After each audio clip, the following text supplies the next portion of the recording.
After their spring break, the Italian Football League returns to the gridiron this weekend. And tomorrow night, our BCSN Game of the Week features one of the teams that played in the Italian Bowl right here in Toledo last season. Our pregame crew, Justin Feldkamp, Nick Ide, and Jack Mewhort, get you ready for the game.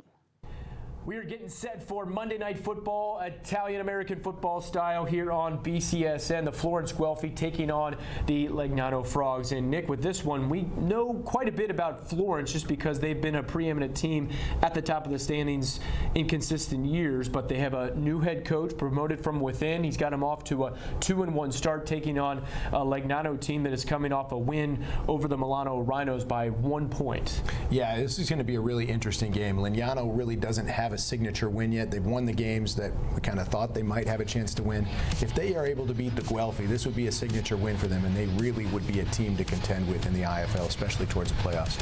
All right, Jack, so with the Guelphi and the dual threat quarterbacks, they don't just have one, they have two in Andrea Fimiani, who has been playing very well at a high level when he's not been injured, and then Ryan DeLuca, an American import, also getting some snaps. And the difficulty for a defense when you're going up against a guy who you don't know if he's going to pass the ball or you don't know if he's going to run the ball in a particular play. Yeah, and what happens when you have two guys who can be explosive athletes at the quarterback position is you can keep the defenses guessing. Excuse me. Now, if you run DeLuca out there at the quarterback position, Fimiani could line up at receiver, which could create some sets, which the defense hasn't seen, in which case they're not going to be able to prepare for it and could result in some explosive plays. So I'm really interested to see how that works out, and I would love to see some explosive plays, which would obviously work for, in favor of the viewer for a great matchup. Yeah, and Fimiani, he's been telling me, I know when I've interviewed him, Nick, that he is working on his passing game. The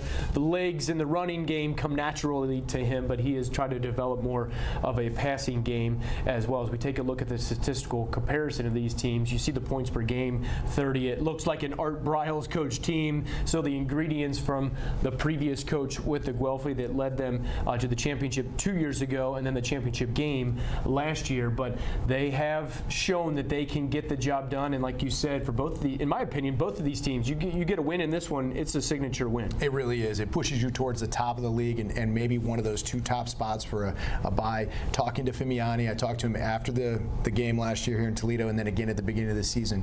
He's very motivated. He still very much thinks about every day the loss to Parma in the Italian Bowl last year at the Glass Bowl, has a lot to prove, and really is having a very, very strong season. They lost that opening game against Varese, but remember, he had 150-some yards rushing in that game. So yeah, we are looking forward to kickoff Monday night, 7 o'clock on BCSN between the Guelphi and the Frogs. Back to you guys in the BCSN Sports Nightly studio.